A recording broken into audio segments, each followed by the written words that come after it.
Everyone, welcome back to Data Driven Value, where we show you the tools and we give you the knowledge to help you take your financial freedom into your own hands.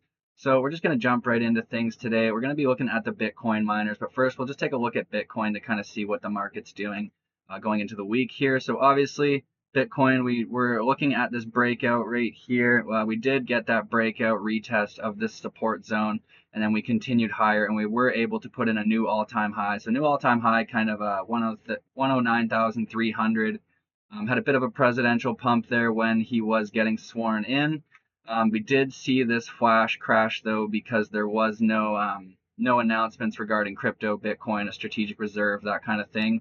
So a lot of anticipation, hoping for some crypto-related executive orders to come out right away, but nothing of that sort. So we did see the market reacting negatively and then really just dumping on that news. But nice to see we did kind of come back, retest this down sloping trend line here, and then we've bounced from there, and we're just sitting in this horizontal support zone right here. So RSI and the MACD look pretty good on the 4-hour. We can take a look even at the lower time frame, just on the 1-hour here. So we do see a nice little bounce. RSI, MACD both oversold. Look like they're heading for a bullish cross there on the RSI. So there's a couple things that might happen here. We might break out kind of above this volume shelf here and then come back, retest, and go higher. That would be the most bullish case scenario. Otherwise, we might see a bit more of a breakdown, or maybe we get rejected from kind of the upper band of that support zone, and then we just come back and retest our Fibonacci golden zone. So kind of a couple ways to play this. We wait for the breakout, get in on the retest. Kind of same thing we did here. We wait for the breakout, get in on the retest of support, and then we could ride that trade up. So here we just wait for the confirmation, and then we can either come in here, or alternatively, we get a bit of a breakdown, and then we get an opportunity to buy some Bitcoin kind of down here in a higher value region there, just on the Fibonacci golden zone. So just something we're watching there. The reason I kind of want to talk about Bitcoin miners is because I do believe they kind of offer an undervalued opportunity within the space if you're kind of choosing the right miners. So we can see here in this recent report from Bernstein, 12 companies control a substantial 30% of the Bitcoin network's total hash rate. So essentially they're securing 30% of the network. They're getting 30% of the mining rewards as well as the transaction fees. So definitely a lot of revenue coming into Bitcoin miners, especially with the amount of concentration we have in the hash rate here. We see the most significant hash rate growth being led by major players, including Marathon, Riot, and CleanSpark. I also would say Iris Energy should be up there. They're actually larger than Riot platforms right now, and they grew a lot faster. So Iris Energy, another one that experienced hyper growth in the past year and should be kind of noted there. We see here a number of miners such as Iris Energy and TeraWulf have begun to strategically diversify their operations towards AI-focused data centers. Also Core Scientific, others also Cypher, kind of all expressing the interest in transitioning at least some of their capacity to AI and HPC, just due to the amount of demand there and the revenues. They're very attractive. So we are seeing kind of a lot of AI companies start to get deals with the Bitcoin miners, and these Bitcoin miners are actually trading at a premium on their stock price, I find. So definitely want to see more deals coming through on the AI space for some of the Bitcoin miners that have expressed interest in expanding into this. And then, yeah, also we see Iris Energy expanding its current GPU infrastructure. So they do have current AI HPC revenue. Right now, it's about, I believe, 35 million per year. I think maybe going up to about 52 million annual run rate right now. Some of the deals that like Core Scientific has signed, like I think it works out to about 400 or 500 million in revenue per year. So hopefully once they do have one of their new facilities up and running and they have that available capacity to kind of make a deal, then we might be able to see kind of a substantial increase in future revenue just due to the AI related workloads. And then, yeah, obviously why it matters. Bernstein identifies key leaders in operational efficiency: Iris Energy, Marathon Digital, and CleanSpark, noted for their strong energy utilization and operational uptime. So Iris Energy and CleanSpark actually do really have good, strong energy utilization and uptime. Marathon's uptime is not that great. It's not very consistent. So It's all right, but again, Iris Energy and CleanSpark are kind of a bit superior in that uptime. We also see Iris Energy achieve 90% realization rate. So yeah, essentially they're running 90% of their max capacity, which is really good for a Bitcoin miner. You see here, there's approximately 6.5 gigawatts of power currently in operation. Mining companies are trading at a steep 90% discount compared to traditional data centers. So normal data centers that are running kind of different HPC, so high performance computing or AI computing operations, they're trading at a massive premium compared to Bitcoin miners. That's kind of why one of the reasons I think Bitcoin miners do present such an undervaluation right now, especially with the increase in AI demand. It's only ever increasing, so there's only going to be more demand for these data centers. And then that's kind of what we've seen some AI players start to actually make deals with the Bitcoin miners so they can secure some of this power, because this is a substantial amount of energy for the Bitcoin miners to have in current operating data centers. So yeah, really a big advantage kind of to having these data centers already up and running with the energy available. A lot of competitors are kind of waiting. They'll have to build out their facilities.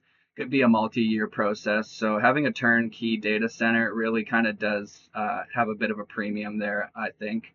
I also suggest potential return for revaluation. So yeah, kind of just like getting more of a traditional data center valuation on the Bitcoin miners would already offer a lot of upside for a bunch of them.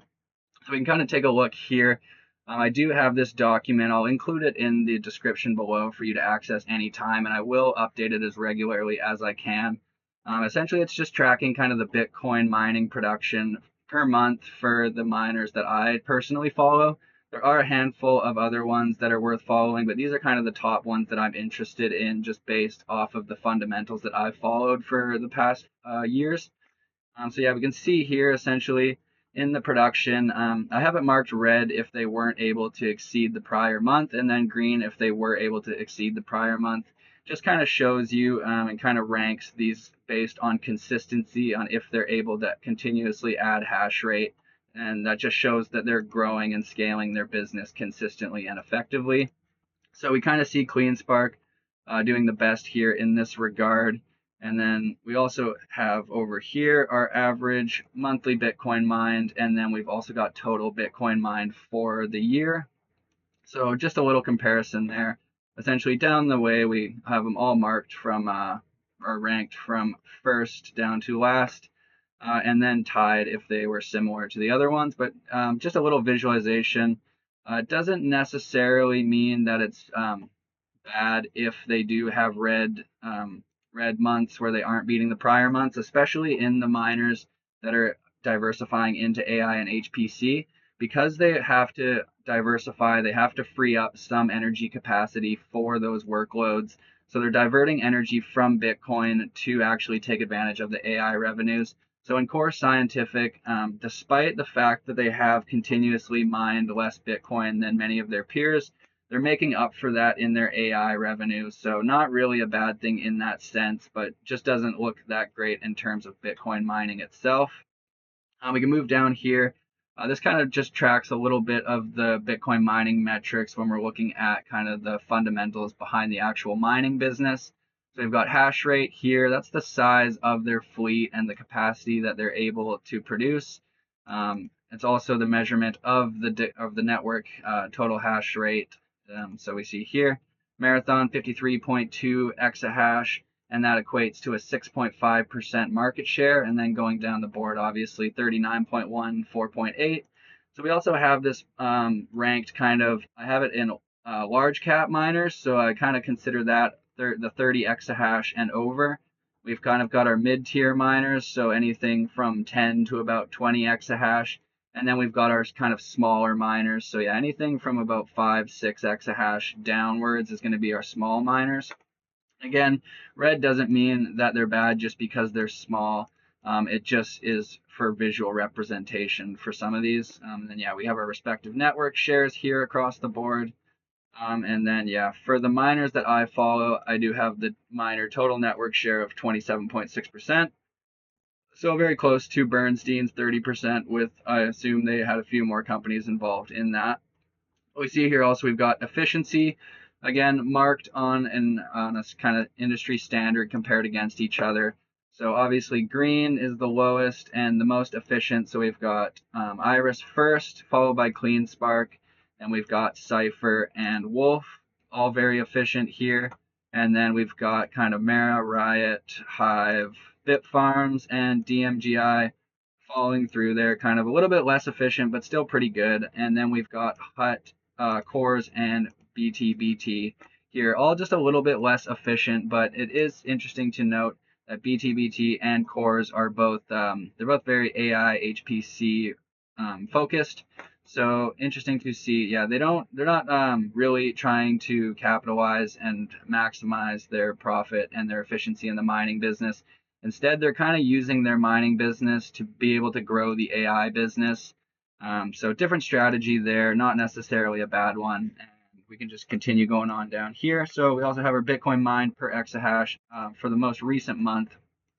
Obviously, the higher is better. It just means they have higher uptime, higher efficiency. So we have that kind of ranked there. We've got our mining uptime. Again, that's what we talked about, a little bit about hash rate utilization. So that's kind of uptime. So we want to see that ideally over 90%. Cool to see DMGI here, such a small miner, but be able to get that 99% hash rate utilization. Something we weren't able to see from any other miners. So pretty impressive right there.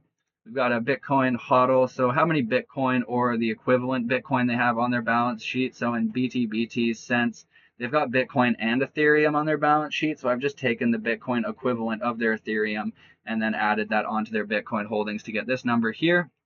But we can see here ranked again from, we see like anyone with a significant HODL. So like 10,000 plus Bitcoin, kind of that amount. So obviously we've got CleanSpark and Hut with about 10,000. We've got Riot here with just shy of 18,000, and we've got Mara shy of 45,000 Bitcoin. And then here, so we've got Hive, BitF, and Cypher, and BTBT, and DMGI, all holding little amounts of Bitcoin. Again, yellow doesn't necessarily mean that it's bad. It is important to take into account the market cap of these companies, because something like for Hive here, when we look at 2805 Bitcoin, that's actually a significant amount when you're looking at it relative to their market cap. So it's something we'll talk about a little bit further on here. Also got energy under management.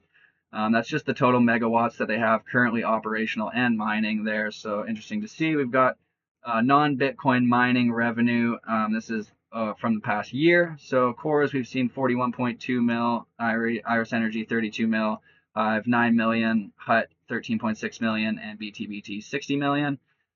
Also over here, I just have the total megawatts across the miners that I follow. And then this is my traditional data center valuation of this amount of energy.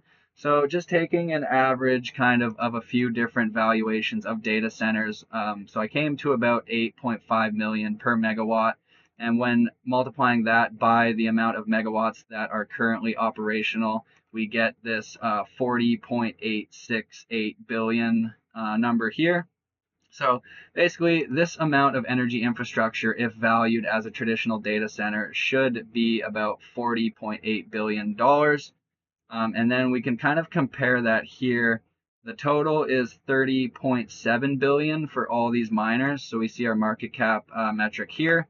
All the market caps for the miners. So this is in millions. So when it says 7020, that's actually 7 billion. 3.4 billion, 4.7 billion, etc., etc. But we can see here that the total market cap for these miners currently is 30.753 billion.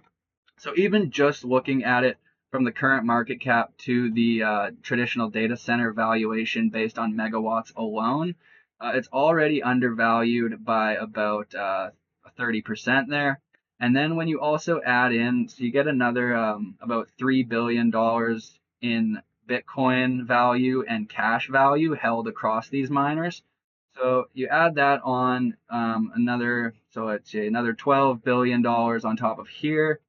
So about $53 billion total value I find in the Bitcoin miners, given the traditional data center valuation plus their Bitcoin HODL and their cash. And that doesn't take in account any appreciation of Bitcoin going forward. And it also doesn't take in account any of the 2025 revenue estimates. So we're actually expecting here an estimated $5.3 billion of revenue across these Bitcoin miners in 2025. So just by looking at those numbers alone, you can kind of tell the Bitcoin miners are undervalued as opposed to traditional data centers. And then we see here we've got our share price, outstanding shares. We've got our Bitcoin HODL. Of course, we want to see the more the better. We see in Core Scientific, Iris Energy, and Wolf, they don't actually hold any Bitcoin. They have a different strategy. They sell it as they mine it, and they use it to fund other operations. For companies like Iris Energy, it's done really well because they've been able to grow their hash rate like crazy. They grew almost, it was like 450% last year, from about 5.5 exahash to 31 exahash in a single year. So that was insane. And then in Core's case, just their transition to AI has brought so much value to the stock. They've done amazing this cycle so far. Wolf's really starting to capture some of that premium on the AI HPC side as well. So definitely interesting to see. Just because they don't have a HODL doesn't mean that they haven't performed well. So again, that's kind of why some of these, it's more for visual representation against the other miners and doesn't necessarily mean negative things if it is a red square. In some cases, it does kind of mean a little bit more of a negative. So we look here going down our liquidity to market cap ratio. So that's taking the total amount of cash plus Bitcoin or other liquid assets and then dividing that by our market cap. So the higher the better. It just means you're getting more value in liquidity for the market cap that you're buying into. So obviously we see here Mara holds 67% of their market cap just in cash and Bitcoin. So that really just tells you there that the last 20 or the last 33% of the business, that's what the 53.2 exahash is being valued at. So we can kind of take, we'll look at that later. We have another ratio down here that kind of takes those. But again, higher, better. CleanSpark and Riot, we both see CleanSpark, Riot, Hut, as well as BTBT in those 40 kind of to 50% range. Pretty good. We also see Hive looking really good here with that 70, almost 77% liquidity to market cap. So really enticing there for Hive. We do see a lot of value just held in these assets alone here. Also kind of same over here on DMGI. Again, 60% of their market cap held in Bitcoin. So it's really, for smaller companies, I find it's really enticing because it makes them very attractive as an acquisition target. So a lot of these miners are trying to grow as fast as possible. To do that, they need the data centers, and unfortunately, building data centers takes a long time, and sometimes you just don't have the opportunity to acquire data centers at kind of your own convenience. So looking at a company like Hive that's valued right now at about 416 million, and they hold over $300 million just in Bitcoin and cash. So their business alone, like their mining business here, so running at 6 exahash, that's actually being valued at one of the cheapest valuations in the industry right now. So really kind of just, I look at them as a potential acquisition target because there is a lot of value right just in their liquidity as well as the mining business you get on top of that. Other ones I kind of think fall into that category are BTBT as well. DMGI I think could fall into that category, but it is a Canadian stock. It doesn't trade on US exchanges. There isn't a lot of institutional investment in it, and it's a very small market cap. So I don't know how I feel about DMGI right now. I'm kind of just tracking it for now. Not really interested in a position, just kind of due to the lack of liquidity in it. Not sure it'll be able to move as much as these other ones when things start moving. But yeah, looking here, and then we can look down after that. We've got our current ratio. So this is just the ability for the company to pay off its debts and liabilities with its cash and liquidity. So the higher the better just means there's sufficiently capitalized to be able to cover any kind of short-term debt or liabilities. And then obviously the lower is a little bit worse, but obviously all the miners are pretty well sufficiently capitalized. They also have access to invest or to capital raising vehicles where they can raise capital pretty quickly at a low cost if need be. Looking at the price to book ratio, again, just kind of looking at a relative undervaluation of the company. So the lower the ratio here, the lower it is going to be compared to its peers. So I kind of have anything below about 1.75, or anything below 2 here. Relatively undervalued, and then kind of a bit more here. We've got Mara, Iris Energy, Cipher, Hut, just a little bit being more valued than their peers. Debt to equity ratio, we want that to be low. So low debt to the amount of equity that shareholders have. So Mara a little bit higher here. Coors is pretty bad, but that's kind of because they went through a bit of a debt restructuring. They did go through bankruptcy last bear market, but they've completely kind of transitioned their company. It's a whole new company now, so nothing to really scare you away with this number here, but just so you know. We see Hut here, quite a high debt to equity ratio, and then DMGI actually a little bit of a high debt to equity ratio as well. Revenue, enterprise value divided by revenue. So again, this just kind of visualizes what the companies are valued at based on their enterprise value and their revenue. So the lower the better. It just means they're being valued a little bit less than their peers. So here we can see Hive, Bitfarms, BTBT, and DMGI kind of excelling in that front. We've got enterprise value divided by hash rate. So the enterprise value divided by the hash rate. The lower the number, the better. Again, just showing that the market's undervaluing those companies a little bit. So currently we've got CleanSpark, Iris Energy, Hive, Bitfarms, and we've got DMGI. We've got our market cap divided by exahash minus the HODL. So I subtracted the Bitcoin HODL amount from the market cap and then divided that by the total amount of exahash, which just gives us the amount in millions that they're valuing each exahash at. Again, this is just to compare relative valuations. Obviously, we can see Hive here and DMGI being valued the lowest at 21 and 17 million kind of per exahash respectively.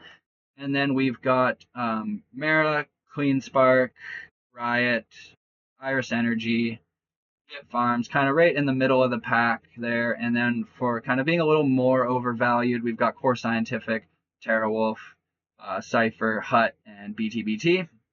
Last reported cost to mine per coin, pretty self-explanatory. These were just the last reported that I could get access to. So if they're a little inaccurate, I will have them updated as soon as possible, kind of when we get the next earnings report and have a little more information. The 2024 dilution percent, this is how much they diluted their company in 2024. So the lower the better. You want to see companies obviously diluting as little as possible. Accretive growth, so that's just measuring if the dilutive amount was accretive to their growth. So were they able to scale their business larger than the amount that they diluted? Yes, obviously is the preferred answer here.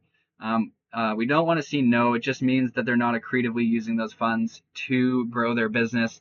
In Core Scientific case and Wolf's case, I would say they accretively grew shareholder value through their AI business. So I would even say those technically no, but I'm going to say yes for now. No with a green thing here. Just because they did grow their share price accretively, but they didn't grow their Bitcoin mining business accretively. But share price at the end of the day is kind of what investors want to see go up. So I'll give them a green for that. In terms of institutional ownership, obviously the more institutional ownership, the better. It just means big money is betting on those companies. So we see here Mara, CleanSpark, Riot, Core Scientific, Iris Energy, and Hut here all have large institutional investment. And then kind of middle of the pack, these guys here. And then DMGI, again, not much institutional investment for them. I think, again, just due to being such a low market cap company. Here we've got analyst price targets. And then I have them green if they're experiencing the most upside. So kind of 100 to 200% move to the price target would get you in the green. About a 50%, 30 to 50% move would probably have you marked here in the yellow. So decent upside for all the miners, at least to their analyst price targets. My personal price targets are probably higher than the analyst targets. They're going to be a lot more conservative because, yeah, they want to get those right because that's their reputation. The more ratings that they can get right, the better they look as an analyst. We kind of focus our profit-taking targets on expected kind of future value, as well as a little bit of technical backing as well. So going down here, I have an accumulation tracker. So this is just kind of the current price. This was my previous initial accumulation range. So I have been sharing miner analysis into the Cryptoverse Premium community for a while now. This was the accumulation ranges that I shared with them in September. These were the lows that came in after those accumulation ranges were shared. This was the highs that came in. So essentially, if you were to purchase these target accumulation ranges and you were to ride them out, this could have been your max P&L from those lows here. So yeah, obviously seeing all the miners bouncing, at least except for in Bitfarms and BitDigital's case, all of them bouncing 100 to 200, even 270% here. So really good moves from the Bitcoin miners. I frequently talk about taking profits or at least using stop losses when you get a 2 to 3 times move, just to protect those gains because they are very volatile stocks. We see here the current P&L. That's just the current moves from this price as well. So you can still see a couple of these in the red now, but still some nice gainers from the lows here that we acquired. So then I've got some levels here for you. So this is essentially what I did here. Our previous target range was right here. This is going to be our new target range.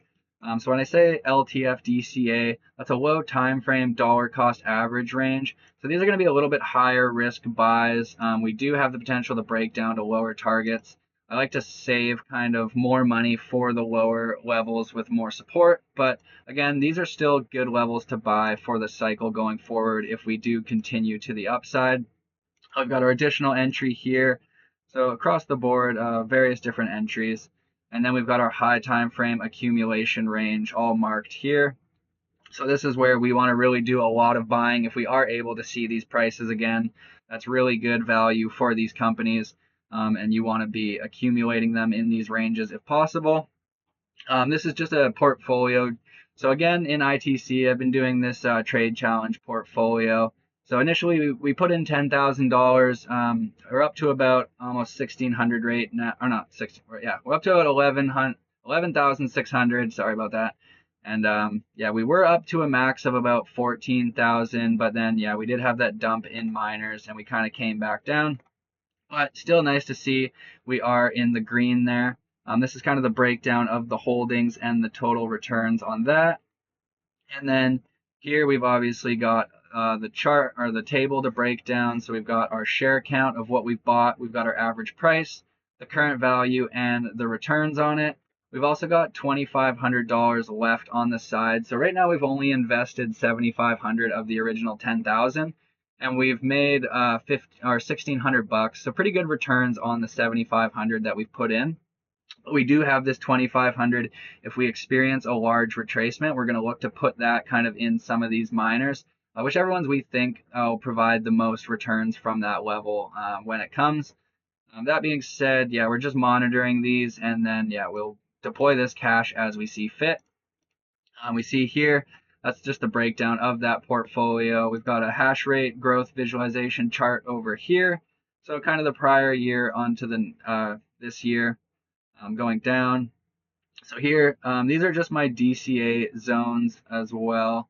So below I've shared these charts for WGMI, the miner ETF, as well as respective levels of interest. Just so you know, DCA zones are higher risk. Accumulation zones offer great value relative to company fundamentals. I also offered some potential profit taking levels that I might start taking profits out myself, DCA style. Just so you know, these levels are based on technicals or price targets, kind of based on other analysts. Also with my own technical analysis. So these levels, assuming continued Bitcoin cycle structure plays out, none of these are buy or sell signals in themselves. They're just levels that are interesting where I think there's good value in these miners. It's not financial advice, and you're encouraged to do your own research on these companies before investing. We can kind of take a look here. And I'll zoom in a little bit on this chart. Sorry.